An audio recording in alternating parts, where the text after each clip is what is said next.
Hey everybody, I just wanted to drop a line since it had been a little bit since I was able to actually do any type of real video or anything for the newsletter, because we were getting ready for this trial and then trying this trial, and fortunately on the other side of it all got a really good outcome for our client. So just super exciting all around and just an amazing experience to try a post-pandemic in-person civil jury trial with masks on the whole time and jurors masked up and witnesses masked up and everybody maintaining social distancing. So it'll definitely be one of those memories over the course of my career that I'll never forget. So there were lots of interesting things that I'm sure I'll be talking about for a long time that happened in the case, but I just wanted to cover 5 sort of quick points that jump out to me in regards to just important issues that helped result in the outcome that we got, and that are just on my mind right now. So number one is, from the plaintiff's perspective, well, I guess for defense as well, I mean, to win, you really need to have the facts. You have to have a good case to begin with. You can't just conjure up a winning case if the facts are really crummy. So we had really good facts in this case. There's just no way about that. Now, some cases have tougher facts, but they're still winnable. But this is not to ever say that if you've got totally losing facts, you can, just by the magic of your trial mastery or techniques or psychology hacks or anything, you can pull a rabbit out of the hat, because you can't. I think that every verdict in favor of the plaintiff is there were righteous facts within that, and there's no doubt we had really, really righteous facts in this case. Which then ties into second point. You need to do focus groups, and you need to work the case up really well to know it inside and outside. And actually, that's one of the hidden benefits of focus groups, is it forces you way out before the trial happens to get intimately familiar with the facts of your case, so that you are seeing the different nuances of the facts and the way things work together at a much earlier stage, so that you can not only take what you learn from the focus groups, but you can start to make the connections yourself just by putting the plaintiff case together and defense case together, and it really starts to help you better understand and crystallize what the case is really about. Because generally we go through the course of a case and we have like a basic sense of what our case is about and what the defense's case is about, but it's not till you get in depth into the case that you really see how all the pieces start to fit together.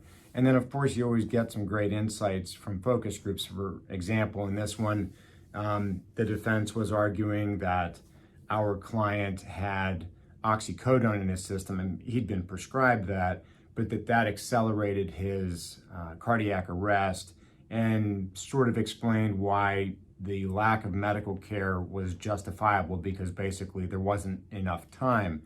But several focus groupers in earlier focus groups we did were asking about, well, didn't the hospital know ahead of time whether the patient was taking that type of medication? And as it turned out, in this questionnaire, because the case involved an MRI exam, the hospital never asked the patient about whether he had been taking oxycodone.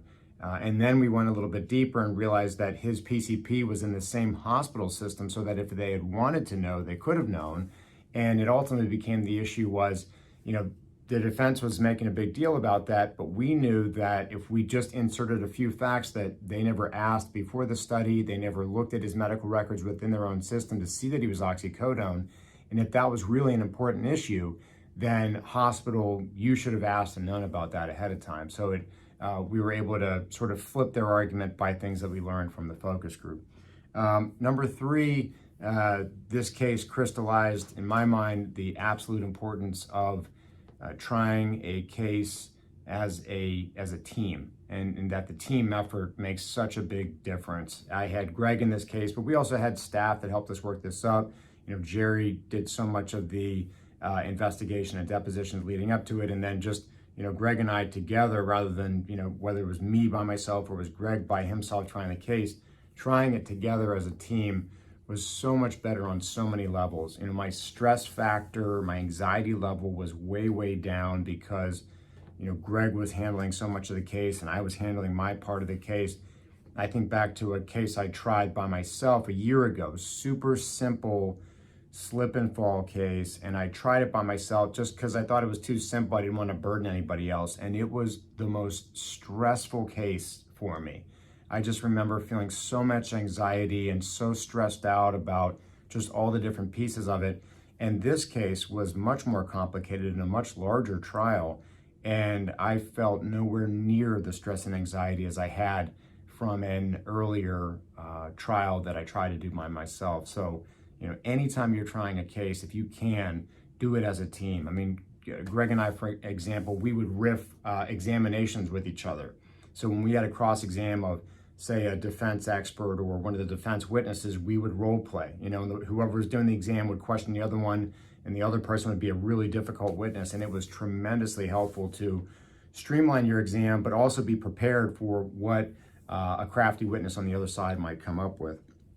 In regards to, the psychology stuff that I like a lot, that I thought was super important to this case, is that concept of the focusing illusion or the focusing effect, which is you want the jury focused on the information that is most case determinative to you winning. That's what you want, okay? You don't want to be focusing all kinds of extraneous stuff, and especially at the beginning of the trial, in your opening statement, you want the case laser focused on the most important facts of your case.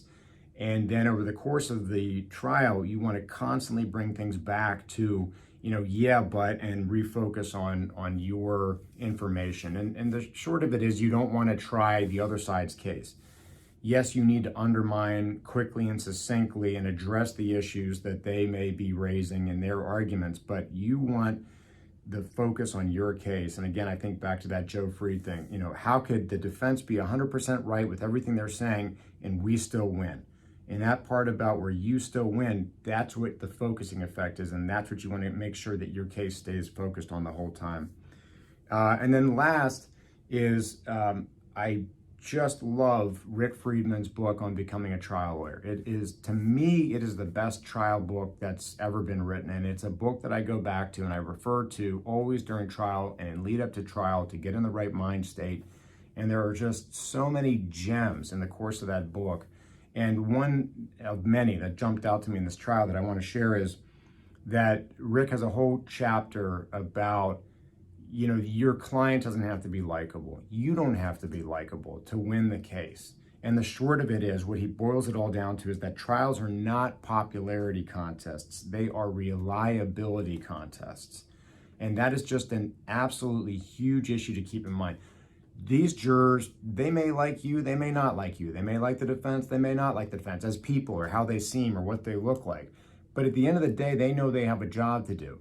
And to do their job, they're sifting between two basically diametrically opposite positions on the same event that happened. So the question is, who do they believe? That's what they're looking for. Who can I trust? Who do I believe? And if you are not a reliable source of information, even if you're a movie star, your client is, or you're the most charismatic person, it doesn't matter at all. Because they will write you off and maybe they'll still like you, but they will know that you're not a reliable person. And so the converse is, the most important thing in trial maybe is you need to be a reliable source of information. And whatever you're doing at trial, you need to make sure that you are the truth giver. You are the person that has the information that people can believe, trust, and rely on. If you don't, you're probably going to lose the case almost no matter what. So you have to focus on that, and we really did that in this case.